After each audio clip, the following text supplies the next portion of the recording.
서울대병원 VIP 병동. 30년간 묵묵히 병원 바닥을 닦아온 여인이 조심스럽게 복도를 걸었습니다. 오늘은 그녀의 첫 손자가 태어나는 날. 그녀는 단정히 머리를 빗고 평소보다 깨끗한 유니폼을 입었습니다. 하지만 병실 문을 열고 들어선 바로 그때 그녀의 인생은 산산이 부서졌습니다. 그 더러운 손! 당장 치워요! 며느리의 목소리가 칼날처럼 병실을 갈랐습니다. 모두가 보는 앞에서 한 여인은 시어머니가 아닌 청소부 김옥이로 내쳐졌습니다. 그리고 그날 밤 그 손으로 그녀는 또 한 사람의 생명을 살려냈습니다. 그리고 그 순간 모든 것이 바뀌기 시작했습니다. 대체 무슨 일이 벌어진 걸까요? 오늘의 사연 지금 바로 시작합니다. 그 전에 잠깐 구독과 좋아요 꾹 눌러주시면 여러분의 오늘 하루 더 좋은 일만 가득하실 거예요. 저는 김옥이입니다. 올해 68, 30년째 서울대병원 청소를 하고 있습니다. 그날도 평소와 같이 새벽 5시에 일어나 병원으로 향했습니다. 봄비가 내리는 아침이었는데 왠지 마음이 설렜습니다. 오늘 손자 볼 수 있겠지? 하는 생각에 발걸음이 가벼웠습니다. 달력에 동그라미 쳐둔 출산 예정일이었습니다. 병원에 도착해서 청소 도구를 꺼내는데 동료인 최 씨가 다가왔습니다. 김 여사, 오늘 손자 난다며? 축하해요. 최 씨의 말에 가슴이 뭉클해졌습니다. 고마워요. 오늘 저녁에 볼 수 있을 것 같아요. 청소를 시작하면서도 자꾸 손자 생각이 났습니다. 걸레질을 하다 멈추고 아들 태석이가 태어났던 날을 떠올렸습니다. 그때는 시골 보건소에서 나왔는데 이제 제 아들은 서울 최고 병원 VIP 병동에서 아이를 얻게 되었습니다. 남편이 살아있었다면 얼마나 좋아했을까요? 여보, 우리 손자 보러 가는 날이에요. 마음속으로 남편에게 속삭였습니다. 복도를 닦으면서 며느리 소정이 얼굴이 떠올랐습니다. 결혼식 날 제게 살짝 인사하고는 돌아서던 뒷모습이 생각났습니다. 어머니, 저희 집에 오실 때는 미리 연락 주세요. 그 말 한마디가 가슴에 꽂혔습니다. 결혼 3년 동안 며느리의 집에 초대받은 적은 단 2번뿐이었습니다. 명절에도 저희는 친정에 가기로 했어요 라는 말만 전해 들었습니다. 처음엔 서운했지만 이해하려 노력했습니다. 법대 나온 며느리에게 청소부 시어머니는 부담스러울 테니까요. 걸레에서 물기를 짜내며 한숨이 나왔습니다. 청소 카트를 밀며 생각에 잠겼을 때 핸드폰이 울렸습니다. 심장이 쿵 내려앉았습니다. 어머니, 아들이에요. 소정이가 지금 출산했어요. VIP 병동 1207호예요. 가슴이 쿵쾅거렸습니다. 정말? 애기 괜찮아? 소정이는? 네, 다 괜찮아요. 나중에 봐요. 전화가 뚝 끊겼습니다. 반가운 소식이었지만 아들의 목소리가 왠지 서두르는 것 같았습니다. 왜 이렇게 짧게 끊지? 하는 생각이 들었지만 손자가 태어났다는 기쁨에 묻혔습니다. 점심시간 동료들이 축하한다며 작은 케이크를 가져왔습니다. 김 여사 할머니 됐네. 축하해요. 다들 따뜻하게 웃으며 축하해줬습니다. 고마워요, 다들. 저녁에 아기 보러 갈 거예요. 최 씨가 물었습니다. VIP 병동? 거기 올라가도 돼? 그 말에 가슴이 철렁 내려앉았습니다. 왜 안 되겠어요? 내 손주인데. 하지만 목소리에 자신감이 없었습니다. 수건을 개면서 손등을 봤습니다. 거칠고 갈라진 손, 병원 소독약에 하얗게 변한 손톱. 내가 꼭 이런 모습으로 가야 할까? 하는 생각이 들었습니다. 오후 내내 청소하면서도 자꾸 시계만 보게 됐습니다.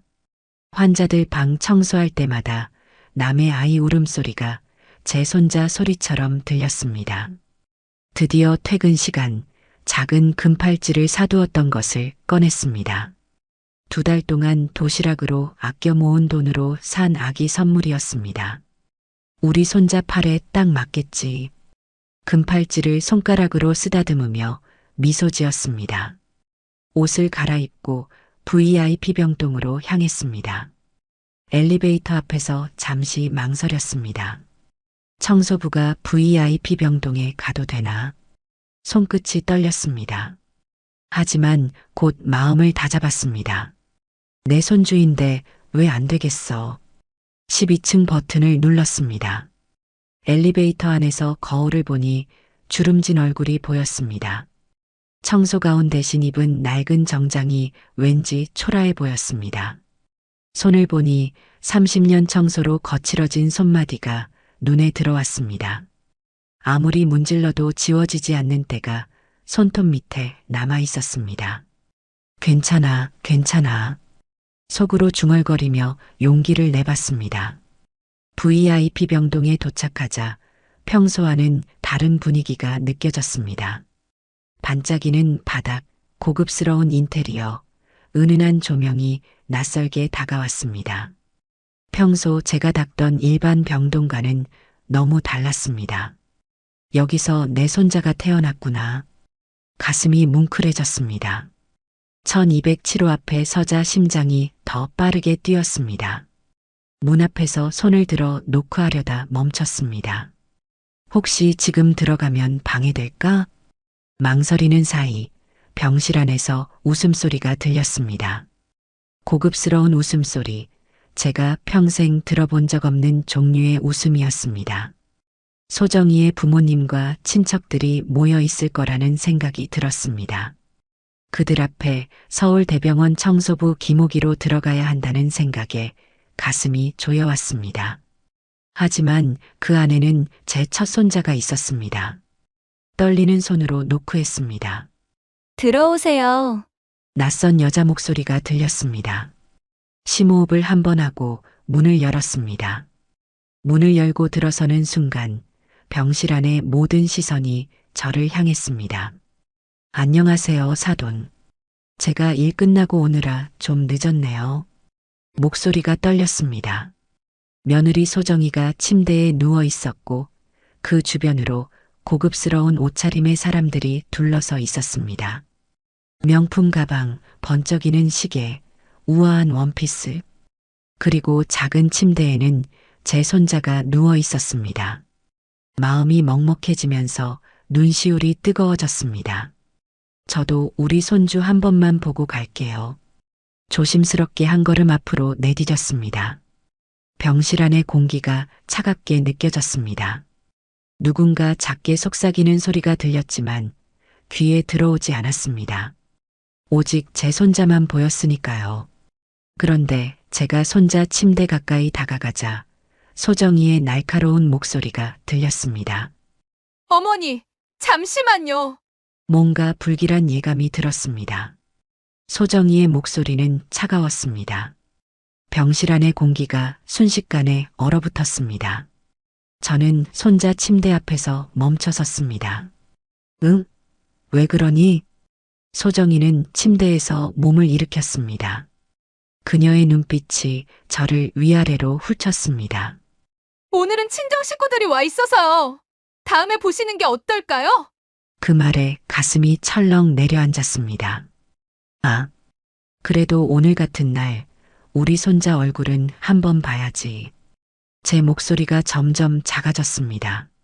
소정이 어머니로 보이는 분이 코웃음을 치듯 웃었습니다. 애 낳은 날에는 깨끗한 사람만 접촉해야 한다던데. 그 말에 병실 안 사람들이 키득거렸습니다. 그래도 저는 한 발짝 더 다가갔습니다. 얼굴만 잠깐 보고 갈 거야. 손자를 향해 손을 뻗었습니다. 그 순간이었습니다. 그 더러운 손으로 우리 애 만지지 마세요. 소정이의 비명 같은 소리가 병실 안을 가득 채웠습니다. 시간이 멈춘 것 같았습니다. 제 손이 공중에 멈췄습니다. 병실 안의 모든 사람들이 저를 쳐다보고 있었습니다. 누군가 작게 숨을 들이마시는 소리가 들렸습니다. 간호사가 당황한 표정으로 문 쪽을 바라봤습니다. 너 지금 뭐라고 한 거니? 제 목소리가 떨렸습니다. 소정이는 침대에서 완전히 일어나 앉았습니다. 병원 청소하느라 손이 더러울 텐데 그 손으로 신생아를 만지면 안 되죠. 그 말이 제 가슴을 찔렀습니다. 더러운 손. 30년 동안 그 손으로 아들을 키웠습니다. 그 손으로 남편 병간호를 했습니다. 그 손으로 이 병원을 깨끗하게 만들었습니다. 그런데 지금 제 손이 더럽다고요? 눈물이 왈칵 쏟아질 것 같았지만 참았습니다. 소정아, 나는. 그때 병실 문이 열리고 태석이가 들어왔습니다. 엄마! 언제 오셨어요? 아들의 표정에서 당혹감이 느껴졌습니다. 태석아, 나 방금 왔다. 우리 손자 보려고. 태석이는 병실 안 분위기를 금방 눈치챘습니다. 소정이가 말했습니다. 여보, 어머니 좀 모시고 나가요. 오늘은 아기한테 아무도 접근하지 말라고 의사 선생님이 그러셨잖아요. 의사는 그런 말을 한 적 없을 텐데. 태석이는 소정이와 그녀의 부모님을 번갈아 쳐다봤습니다.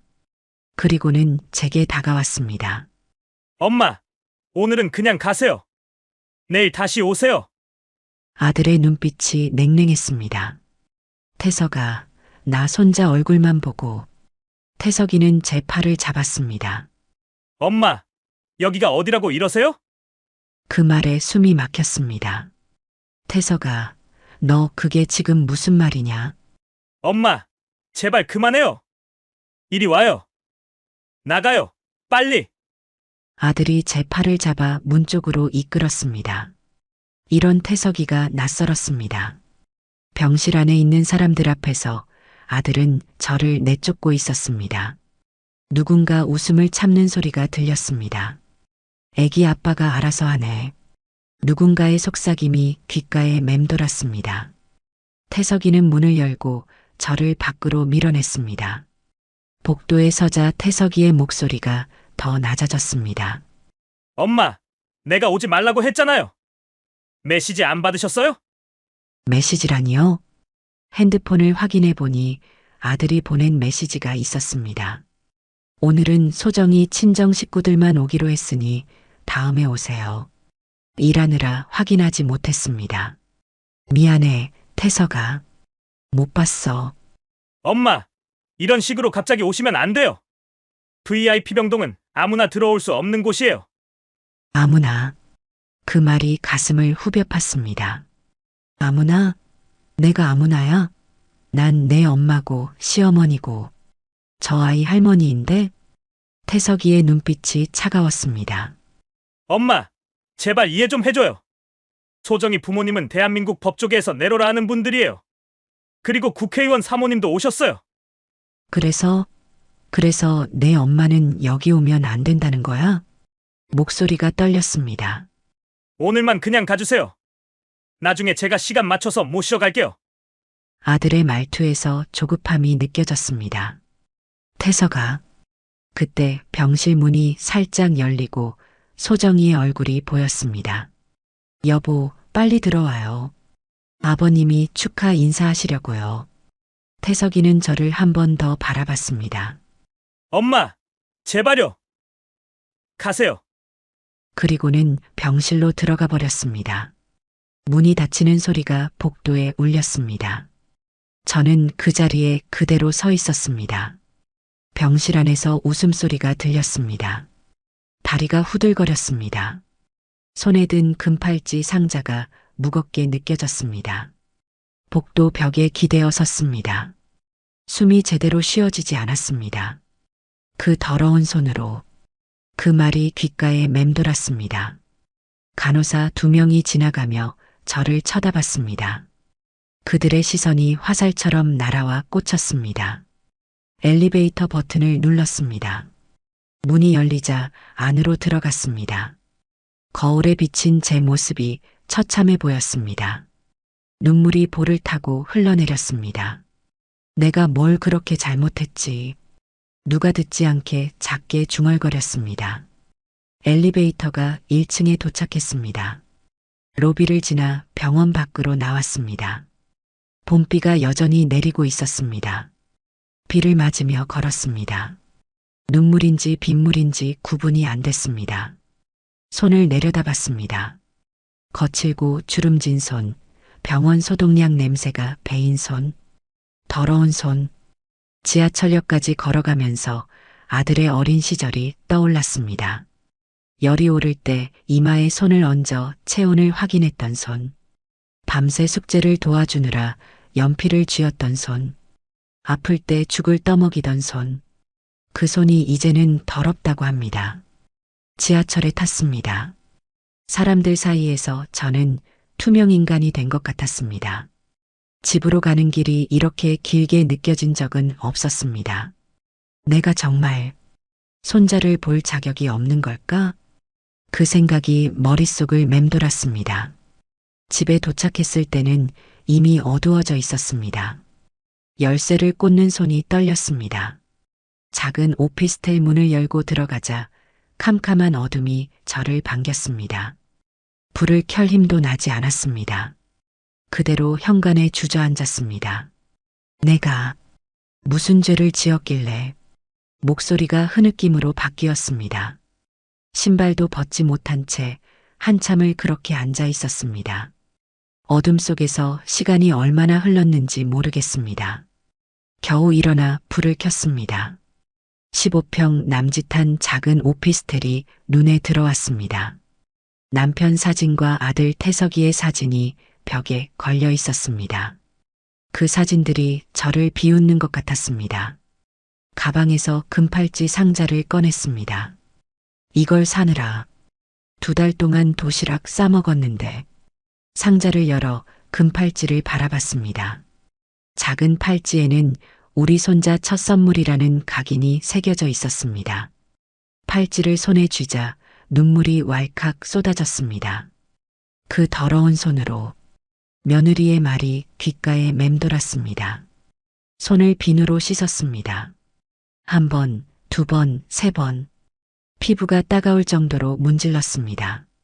이렇게 씻으면 깨끗해질까? 거울에 비친 제 얼굴은 낯설었습니다. 주름진 얼굴에 눈물 자국이 선명했습니다.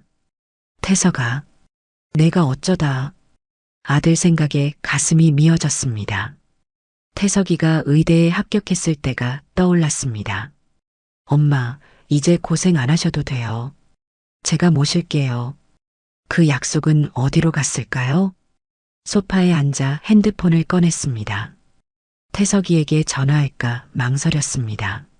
하지만 아들에게 또 무시당할까봐 덜컥 두려웠습니다.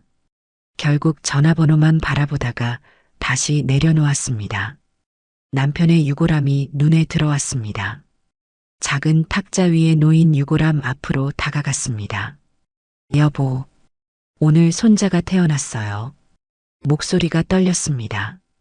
근데 난 볼 수가 없었어요. 유골함을 끌어안았습니다. 내가 뭘 잘못했을까요? 쏟아지는 눈물을 멈출 수 없었습니다. 당신이 살아있었다면 이런 일이 없었을 텐데. 남편이 돌아가신 지 벌써 15년이 지났습니다. 그동안 혼자서 태석이를 키웠습니다. 청소 일을 하면서 아들 대학까지 보냈습니다. 내가 부족해서 그런가 봐요. 유골함에 이마를 기댔습니다. TV 리모컨이 손에 닿았습니다. 기계적으로 버튼을 눌렀습니다. 화면에 나오는 예능 프로그램에서는 출산한 며느리와 시어머니 이야기가 나오고 있었습니다. 시어머니는 조심해야죠. 어쩔 수 없는 거잖아요.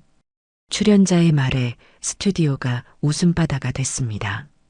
그 웃음소리가 저를 찌르는 것 같았습니다. TV를 끄고 방 안은 다시 고요해졌습니다. 그 고요함이 저를 짓눌렀습니다. 부엌으로 가서 냉장고를 열었습니다. 텅 비어 있었습니다. 아침에 장을 보려 했는데 손자 출산 소식에 잊어버렸습니다. 배는 고팠지만 먹고 싶은 마음이 들지 않았습니다. 창밖을 바라봤습니다. 서울의 밤은 화려한 불빛으로 가득했습니다. 하지만 그 불빛 어디에도 저를 위한 자리는 없는 것 같았습니다. 엄마가 미안해. 태석이에게 문자를 쓰기 시작했습니다. 태석아, 엄마가 오늘 실수했구나. 미안해. 그래도 손자는 쓰다가 모두 지웠습니다. 뭐라고 사과해야 할지 모르겠습니다. 정말 제가 잘못한 걸까요? 침대에 누웠지만 잠이 오지 않았습니다. 천장만 바라보며 시간을 보냈습니다. 새벽 2시 핸드폰이 울렸습니다. 심장이 뛰었습니다. 태석이구나. 서둘러 전화를 받았습니다. 여보세요? 안녕하세요? 생명보험 상담사 김지연입니다. 혹시 지금 가슴이 무너져 내렸습니다. 전화 잘못 거셨어요. 그렇게 말하고 끊었습니다. 핸드폰을 내려놓았습니다. 그제야 깨달았습니다. 제가 이 세상에서 완전히 혼자라는 사실을, 아무도 제게 전화하지 않을 거라는 사실을. 새벽 3시 결국 잠들지 못하고 일어났습니다. 병원 가기 전에 청소할 게 많았습니다. 오늘도 일해야 했으니까요. 거울 앞에 섰습니다. 퉁퉁 부은 눈과 창백한 얼굴이 보였습니다. 그래, 난 그저 청소부니까. 유니폼을 입었습니다.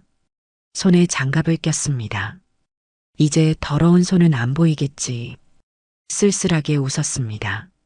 집을 나서기 전 남편 사진을 바라봤습니다. 여보, 나 출근해요. 매일 하던 인사였습니다. 하지만 오늘은 목소리가 떨렸습니다. 현관문을 열고 나갔습니다. 아직 어두운 새벽이었습니다. 비는 그쳤지만 거리는 축축했습니다. 버스 정류장으로 걸어가는 길에 생각했습니다. 오늘 VIP 병동 청소는 어떻게 하지? 1207호. 그 병실을 어떻게 마주할 수 있을까요? 괜찮아. 그냥 평소처럼 하면 돼. 스스로를 위로했지만 가슴은 여전히 아팠습니다. 병원으로 향하는 버스 안에서 창밖을 바라봤습니다. 서울이 깨어나기 시작하고 있었습니다. 모두가 새로운 하루를 시작하는 시간. 하지만 저에게는 어제와 똑같은 하루가 기다리고 있었습니다. 청소부 김옥이, 더러운 손을 가진 여자, 손자를 볼 자격도 없는 시어머니. 그게 바로 저였습니다. 병원에 도착하자 여전히 어둠이 남아 있었습니다. 탈의실에서 유니폼으로 갈아입고 고개를 숙였습니다. 김 여사, 어제 손잡았어요? 최 씨가 물었습니다. 목이 메었습니다. 응, 봤어. 더 이상 말이 나오지 않았습니다. 최 씨, 오늘 VIP층 좀 바꿔주면 안 될까? 최 씨는 놀란 눈으로 저를 바라봤습니다. 무슨 일 있었어요? 그냥, 오늘은 좀 힘들어서. 최 씨는 더 묻지 않고 고개를 끄덕였습니다. 그날 하루는 기계처럼 일했습니다. 걸레질, 쓸기, 닦기. 30년 동안 해온 일을 반복했습니다. 집으로 돌아오는 길, 발걸음이 무거웠습니다. 오피스텔 문을 열자 어제의 침묵이 그대로 저를 기다리고 있었습니다. 불을 켜고 소파에 주저앉았습니다. 남편의 유골함을 바라봤습니다. 여보, 나 너무 외로워요. 눈물이 또 흘렀습니다. 유골함 옆에 놓인 작은 상자가 눈에 들어왔습니다. 이게 뭐지? 남편의 물건들을 담아둔 상자였습니다. 천천히 상자를 열었습니다. 낡은 병원 입원 카드, 남편의 안경, 작은 라디오. 그 속에서 작은 봉투 하나를 발견했습니다. 오기에게. 남편의 삐뚤빼뚤한 글씨체였습니다. 손이 떨렸습니다. 조심스럽게 봉투를 열었습니다. 낡은 종이 한 장이 들어 있었습니다. 사랑하는 오기에게, 당신이 이 편지를 읽을 때는 내가 이미 세상을 떠났을 거야. 미안해, 먼저 가게 되어서. 오기야, 당신은 참 대단한 사람이야. 그 누구보다 강하고 그 누구보다 따뜻해. 당신이 매일 밤 병실에서 내 손을 잡아줄 때 당신이 청소하다 말고 내게 노래를 불러줄 때 난 그 손의 온기로 살아있음을 느꼈어. 당신 손은 참 따뜻해. 그 손으로 태석이를 키워줘서 고마워. 그 손으로 나를 끝까지 지켜줘서 고마워. 영원히 사랑하는 당신의 남편, 오진수. 글자가 흐려졌습니다. 눈물이 종이 위로 떨어졌습니다. 여보. 가슴속에서 뜨거운 무언가가 솟구쳤습니다. 당신 손은 참 따뜻해. 그 손이 더럽다고요? 아니, 이 손은 30년 동안 사랑으로 가득 찬 손이었습니다. 편지를 가슴에 꼭 안았습니다. 아침이 밝아올 때쯤 마음속에 작은 불씨가 타오르기 시작했습니다. 여보, 내가 다시 일어날게요. 씻고 옷을 갈아입었습니다. 오늘은 VIP 병동도 피하지 않기로 했습니다. 병원에 도착하자 평소보다 더 열심히 일했습니다. 이 손이 더럽다고? 그럼 더 깨끗하게 만들어주지. VIP 병동으로 올라가는 엘리베이터 안에서 심호흡을 했습니다. 복도를 닫고 있을 때 갑자기 VIP 병동 대기실에서 쿵 소리가 들렸습니다. 달려가 보니 한 노인이 바닥에 쓰러져 있었습니다. 주변에 아무도 없었습니다. 본능적으로 달려갔습니다. 괜찮으세요? 괜찮으세요? 노인의 얼굴이 창백했습니다. 맥박을 확인했지만 느껴지지 않았습니다. 간호사 호출 버튼을 눌렀지만 급한 상황이었습니다. CPR을 시작했습니다. 하나, 둘, 셋, 넷. 리듬에 맞춰 가슴을 눌렀습니다. 숨을 불어넣고 다시 눌렀습니다. 제발 살아나세요. 간호사들이 달려왔습니다. 김 여사님, 무슨 일이에요? 이분이 갑자기 쓰러졌어요. 맥박이 없어요. 의료진이 빠르게 모여들었습니다. 제 자리를 의사가 대신했습니다. 김 여사님이 CPR을 정확하게 하셨네요. 맥박이 돌아왔습니다. 그제야 뒤로 물러났습니다. 손이 떨렸습니다. 노인을 응급실로 옮기는 동안 한 간호사가 제게 말했습니다. 김 여사님, 저분이 백문수 회장님이세요. 대한병원그룹 회장님이십니다. 놀라서 말문이 막혔습니다. 그리고 간호사가 낮은 목소리로 말했습니다. 그 손이 그 사람을 살렸습니다. 그 말에 가슴이 뭉클해졌습니다. 그날 저녁 병원장실로 호출을 받았습니다. 두려움과 긴장감으로 문을 두드렸습니다. 들어오세요. 안으로 들어가자 병원장과 낯선 남자가 앉아 있었습니다. 김옥희 여사님, 이분이 백문수 회장님의 비서실장입니다. 비서실장이 고개를 숙여 인사했습니다. 김 여사님, 오늘 회장님의 생명을 구해주셔서 진심으로 감사드립니다. 무슨 말을 해야 할지 몰랐습니다. 별거 아닙니다. 제가 할 수 있는 일을 했을 뿐이에요. 비서실장이 말했습니다. 회장님께서 퇴원 후 직접 감사 인사를 드리고 싶다고 하셨습니다. 인생이 참 아이러니했습니다. 어제는 더러운 손이라고 불린 그 손이 오늘은 한 사람의 생명을 구한 손이 되었습니다. 병원을 나오는 길 하늘을 올려다봤습니다. 별들이 유난히 밝게 빛나고 있었습니다. 여보, 보고 있나요? 내 손이 누군가를 살렸어요. 일주일이 지났습니다. 병원 청소를 마치고 퇴근하려는데 간호사가 다가왔습니다. 김 여사님, VIP 병동 1003호로 올라가 보세요. 가슴이 철렁 내려앉았습니다. 무슨 일인가요? 백문수 회장님께서 찾으세요. 떨리는 마음으로 엘리베이터에 탔습니다. VIP 병동 1003호 앞에서 망설였습니다. 노크를 하자 안에서 부드러운 목소리가 들렸습니다. 들어오세요. 문을 열고 들어가자 백문수 회장이 창가 소파에 앉아 있었습니다. 김옥희 여사님이시죠? 고개를 숙여 인사했습니다. 네, 제가 김옥희입니다. 앉으시죠. 소파를 가리켰습니다. 저 같은 사람이 어떻게 당신 덕분에 제가 살아있습니다. 그 말에 가슴이 뭉클해졌습니다. 회장님은 제 손을 바라봤습니다. 그 손 덕분에 제가 다시 숨을 쉬게 되었소. 어색하게 손을 무릎 위에 올렸습니다. 별거 아닙니다. 아닙니다. 회장님의 목소리가 단호했습니다. 그건 별거가 아니라 전부입니다. 창밖을 바라보던 회장님이 다시 저를 향해 돌아봤습니다. 사실 당신을 오래 지켜봤소. 놀라서 고개를 들었습니다. 저를요? 내가 입원해 있는 동안 당신이 매일 아침 이 병실을 청소하는 모습을 봤소. 회장님의 눈빛이 따뜻했습니다. 항상 구석구석 놓치지 않고 소독약 냄새가 환자들에게 불편하지 않게 신경 쓰는 모습이 인상적이었소. 그 말에 눈시울이 뜨거워졌습니다. 30년 동안 누구도 알아주지 않았던 제 노력을 이분이 지켜보고 있었다니요. 김 여사, 내가 제안 하나 하겠소. 진지한 표정으로 말을 이었습니다.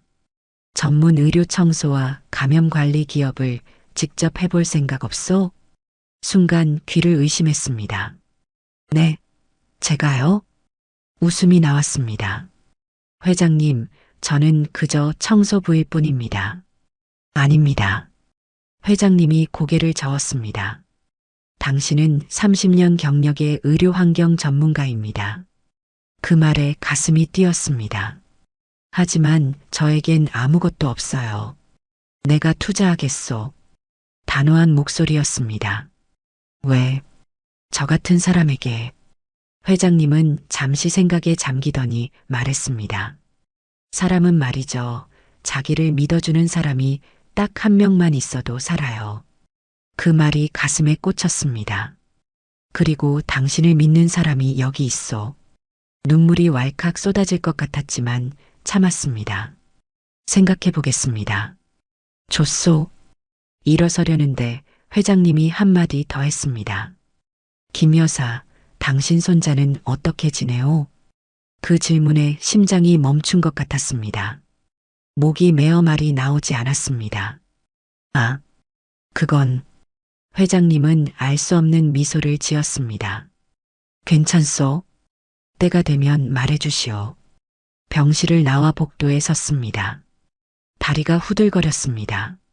내가 회사를 미친 생각 같았습니다. 하지만 그날 밤 오피스텔로 돌아와 남편의 편지를 다시 읽었습니다. 당신은 참 대단한 사람이야. 결심했습니다. 다음 날 백문수 회장을 다시 찾아갔습니다. 회장님, 해보겠습니다. 회장님은 미소 지었습니다. 잘 생각하셨소. 그 후 한 달 정신없이 흘러갔습니다. 백 회장의 도움으로 법인 설립 절차를 밟았습니다. 회사 이름은 오기케어로 정했습니다.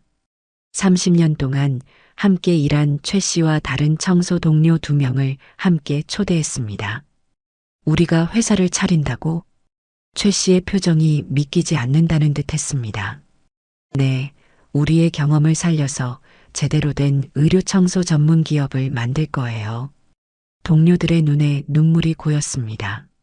사무실은 병원 근처 작은 공간을 얻었습니다. 명함을 처음 받았을 때 손이 떨렸습니다. 김옥희 대표? 그 글자를 읽는데 눈물이 흘렀습니다. 백 회장의 인맥으로 첫 계약이 성사됐습니다. 바로 서울대병원의 수술실과 응급실 전문 청소 계약이었습니다. 우리가 하던 일보다 더 전문적이고 체계적으로 하면 됩니다. 직원들에게 말했습니다. 우린 그냥 청소부가 아니에요. 자신감이 생겼습니다. 감염을 막고 환자의 생명을 지키는 전문가예요. 30년 근무했던 병원에 사직서를 제출하는 날 가슴이 복잡했습니다. 청소 유니폼을 마지막으로 벗으며 탈의실을 둘러봤습니다. 오래된 내 사물함, 낡은 청소 도구들. 이제 새로운 시작이었습니다. 마지막으로 VIP 병동 복도를 걸었습니다. 1207호 앞에서 잠시 멈췄습니다. 손자가 태어났던 곳, 그리고 제가 모욕당했던 곳. 이제 더 이상 아파하지 않을 거예요. 속으로 중얼거렸습니다. 병원을 나서는데 발걸음이 가벼웠습니다. 청소부 김옥이가 아닌 오기케어 대표 김옥이로 걸어나가는 발걸음이었습니다. 남편 사진 앞에 앉았습니다.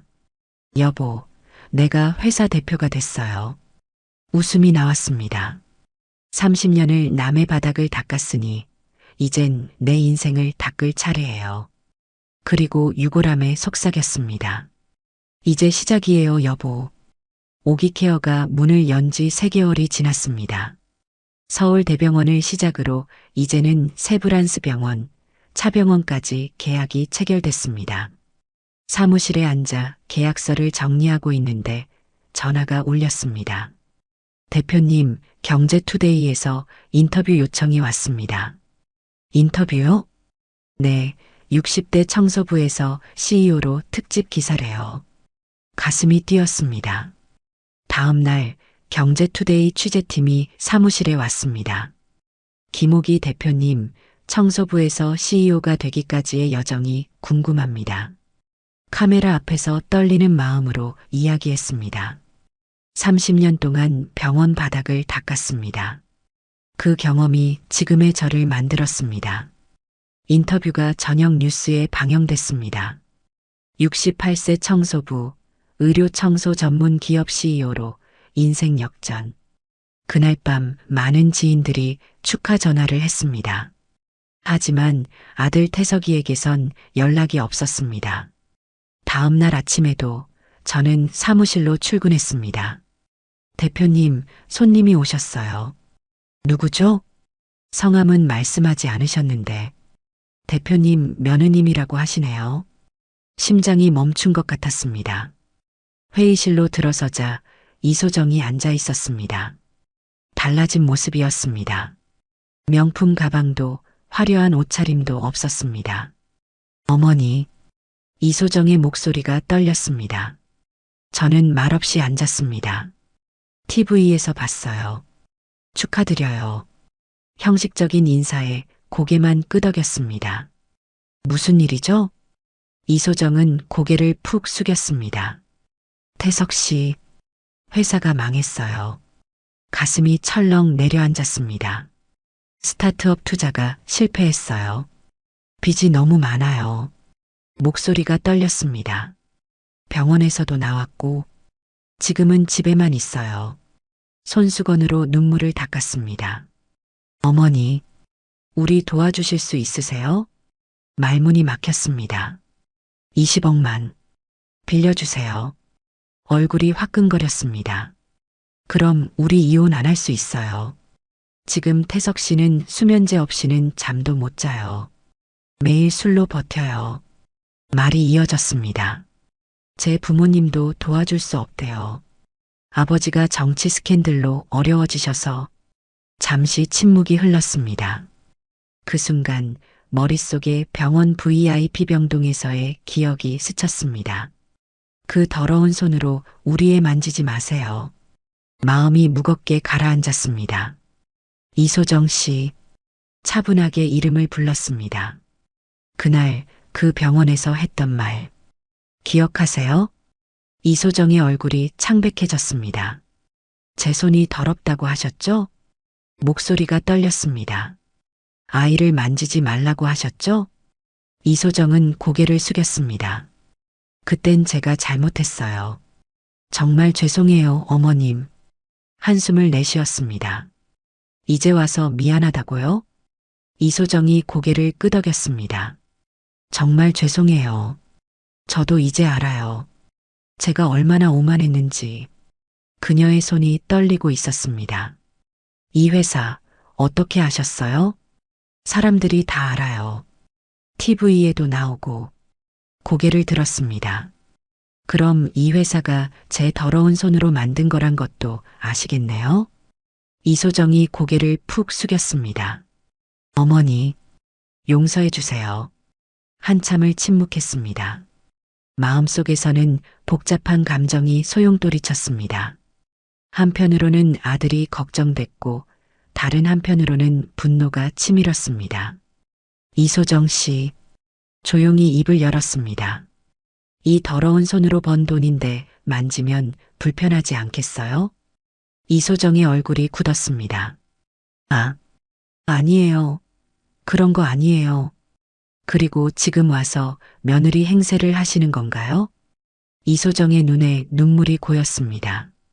일어섰습니다. 죄송합니다만 도와드릴 수 없을 것 같네요. 이소정도 황급히 일어났습니다. 어머니, 태석 씨가 지금 너무 힘들어해요. 어머니 아들이잖아요. 그 말에 가슴이 찔렸지만 마음을 다잡았습니다. 아들이라. 그날 병원에서는 그런 말 한마디 없었는데 이소정이 무릎을 꿇었습니다. 제발이요. 저희 집 팔아도 대출금 상환하고 나면 10억도 안 남아요. 나머지만 좀. 그 모습을 보니 마음이 아팠습니다. 하지만 한 번 저를 외면했던 사람의 손을 다시 잡을 수는 없었습니다. 그런 사람은 언제든지 상황이 바뀌면 또다시 제 손을 뿌리칠 게 틀림없거든요. 일어나세요. 여긴 사무실입니다. 떨리는 손으로 문을 가리켰습니다. 나가주시겠어요? 이소정은 믿을 수 없다는 표정으로 저를 바라봤습니다. 어머니, 정말 이러실 거예요? 네. 이제 가세요. 이소정은 흐느끼며 일어났습니다. 태석 씨도 버리시는 거예요? 아들도 버리실 거냐고요? 그 말에 가슴이 찢어질 것 같았습니다. 태석이가 저를 버렸을 때는 어땠나요? 이소정은 더 이상 할 말이 없었습니다. 문을 열고 나갔습니다. 회의실에 혼자 남았습니다. 다리에 힘이 풀려 의자에 주저앉았습니다. 태석아, 아들 생각에 눈물이 흘렀습니다. 그래도 제 결정은 바뀌지 않았습니다. 이소정이 떠난 후 한동안 마음이 무거웠습니다. 아들 생각에 밤잠을 설치기도 했습니다. 하지만 회사는 계속 성장했습니다. 서울 시내 주요 병원 5곳과 계약을 맺었고 직원도 30명으로 늘었습니다. 그런데 어느 날 아침 진 씨가 급하게 뛰어왔습니다. 대표님, 큰일 났습니다. 무슨 일이죠? SNS에 대표님을 비방하는 글이 올라왔어요. 이미 수천 명이 공유했대요. 화면을 보니 익명의 글이었습니다. 돈 때문에 가족을 버린 냉혈한 시어머니, 그 실체를 폭로합니다. 글을 읽는 동안 손이 떨렸습니다. 이소정이 쓴 게 분명했습니다. 저를 자식이 어려울 때 외면한 비정한 어머니라고 묘사했습니다. 그날 오후 서울 대병원에서 연락이 왔습니다. 김 대표님, 긴급 이사회가 소집됐습니다. 참석해 주시겠습니까? 가슴이 철렁 내려앉았습니다. 무슨 일인가요? 계약, 재검토가 있을 예정입니다. 식은땀이 흘렀습니다. 병원 이사회실에 들어서자 차가운 공기가 느껴졌습니다. 병원장과 이사들이 심각한 표정으로 앉아 있었습니다. 김옥희 대표님, 최근 SNS에 올라온 글 보셨습니까? 병원장이 물었습니다. 네. 짧게 대답했습니다. 병원 이미지에 부정적 영향을 미칠 수 있어 계약 해지를 검토 중입니다. 그 순간 회의실 문이 열렸습니다. 백문수 회장이 들어왔습니다. 병원장이 놀란 표정으로 일어섰습니다. 회장님, 오늘 참석하신다고. 긴급한 상황이라 직접 왔소. 백 회장이 자리에 앉았습니다. 지금 무슨 논의를 하고 계신가요? 병원장이 말했습니다. 오기케어와의 계약건입니다. 최근 SNS 글로 인해 백 회장이 손을 들어 말을 끊었습니다. 그 글 내가 다 봤소. 전부 왜곡된 내용이요. 회의실이 조용해졌습니다. 그리고 한 가지 더. 백 회장이 비서에게 고개를 끄덕였습니다. 비서가 USB를 꺼내 프로젝터에 연결했습니다. 화면에 VIP 병동 CCTV 영상이 나타났습니다. 제 심장이 빠르게 뛰었습니다. 영상 속 제가 VIP 병동 1207호에 들어가는 장면이 보였습니다. 그리고 이소정의 목소리가 또렷하게 들렸습니다. 그 더러운 손으로 우리 애 만지지 마세요. 회의실 전체가 정적에 빠졌습니다. 이어서 태석이가 저를 병실 밖으로 끌어내는 장면이 나왔습니다.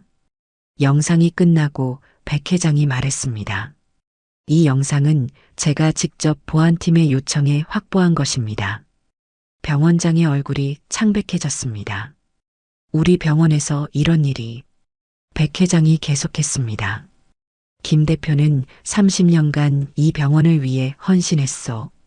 그리고 내 생명을 구했어. 이사들이 놀란 표정으로 저를 바라봤습니다.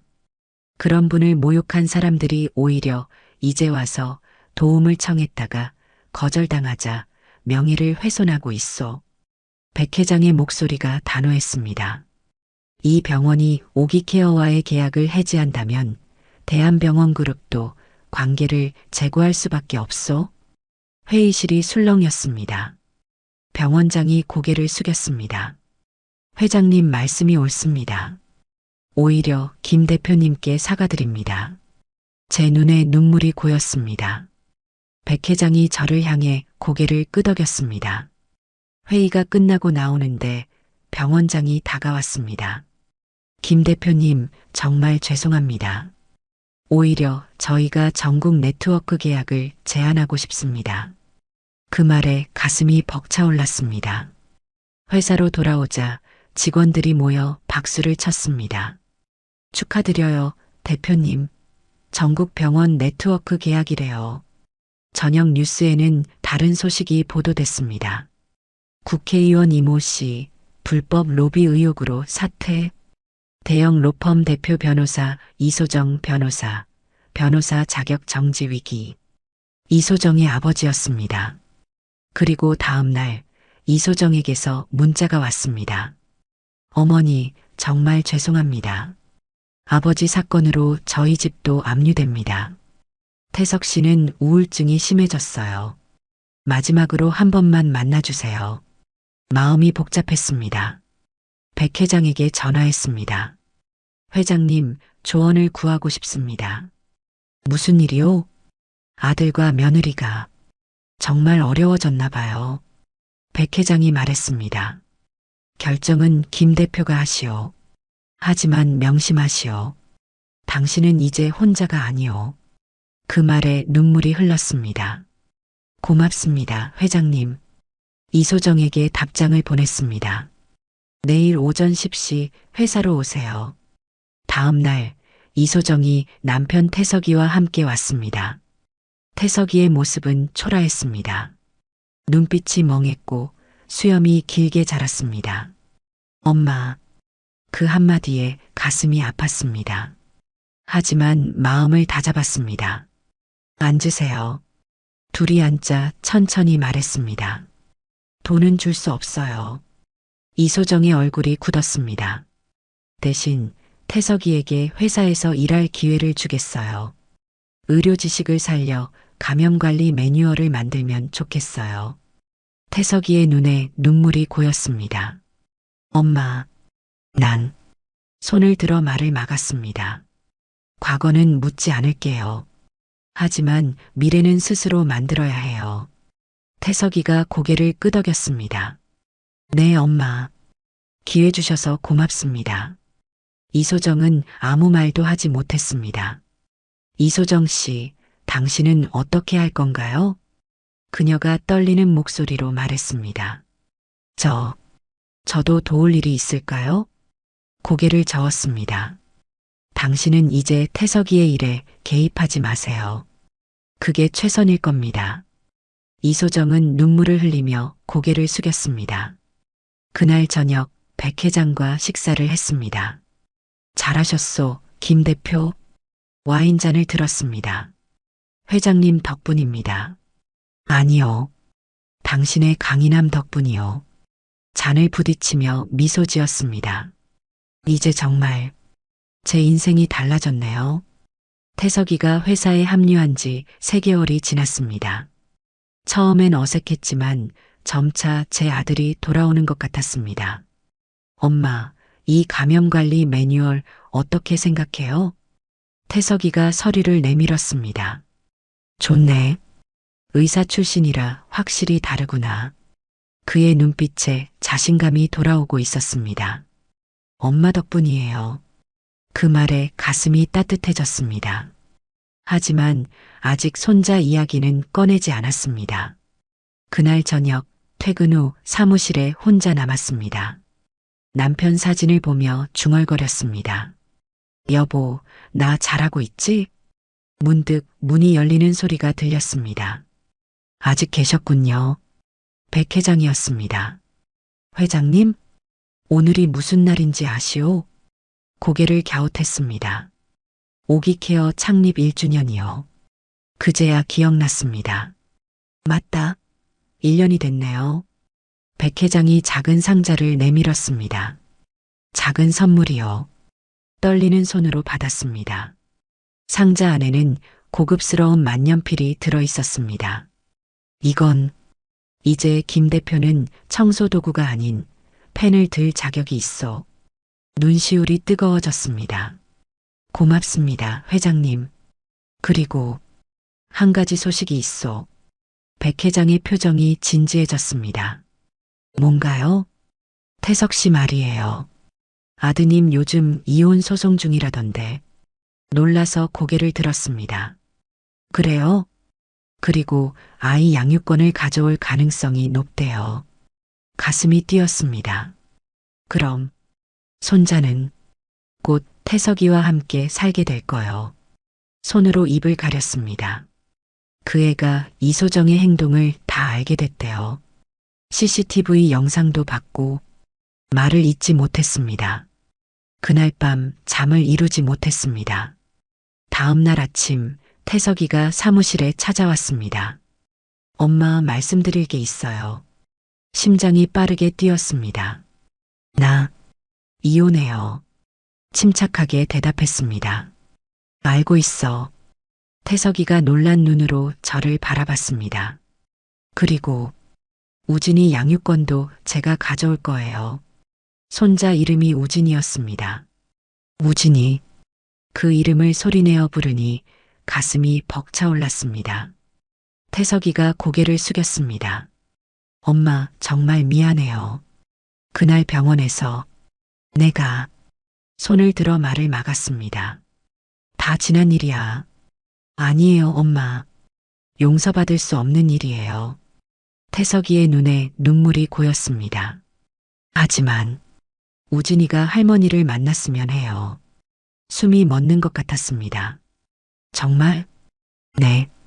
이번 주말에 우진이 데려와도 될까요? 눈물이 볼을 타고 흘렀습니다. 그럼 이 할미가 뭘 준비해야 하지? 태석이가 웃음 지었습니다. 아무것도 필요 없어요. 엄마면 충분해요. 그 순간 제 마음속 얼음이 녹아내렸습니다. 주말이 다가오자 가슴이 두근거렸습니다.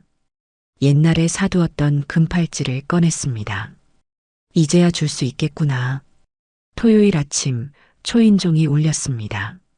문을 열자 태석이가 아이를 안고 서 있었습니다. 우진아, 여기 할머니야. 10달이 된 아기는 호기심 어린 눈으로 저를 바라봤습니다. 떨리는 손을 뻗었습니다.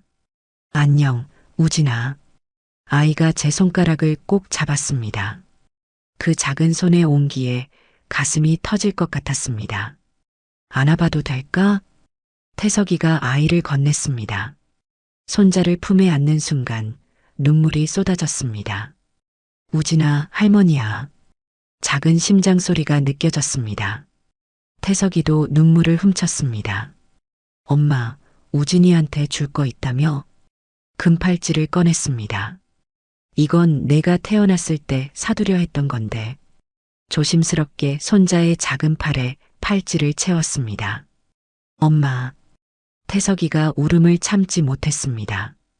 그날 오후 백 회장에게 전화가 왔습니다. 김 대표, 오늘 손자 만났다고 들었소? 네, 회장님. 정말 행복한 날이에요. 축하하오. 다음 주 우리 회사 가족 행사에 함께 오지 않겠소? 가족 행사요? 그래, 당신과 태석이, 그리고 우진이도 우리 가족이니까. 눈물이 또 흘렀습니다. 고맙습니다, 회장님. 전화를 끊고 창밖을 바라봤습니다. 하늘이 유난히 파랗게 빛났습니다. 한 달 후, 오기케어는 전국 신계병원과 계약을 맺었습니다. 직원도 100명으로 늘었습니다. 어느 날 백 회장이 제안했습니다. 김 대표, 우리 청소 교육원을 만들면 어떻겠소? 교육원이요? 그래, 당신처럼 일하고 싶은 사람들을 가르치는 곳. 그 생각이 마음에 들었습니다. 좋은 생각이네요. 오기케어 아카데미가 문을 열었습니다.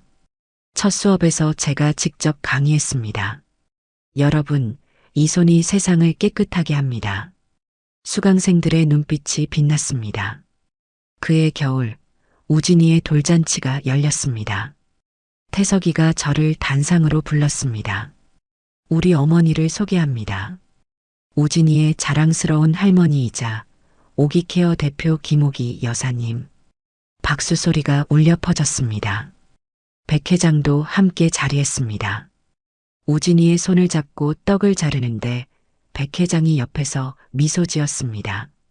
김 대표 행복하십니까? 고개를 끄덕였습니다. 네, 정말 행복해요. 우진이가 할머니를 바라보며 웃었습니다. 민미. 첫 마디였습니다. 모두가 놀라 쳐다봤습니다. 민미.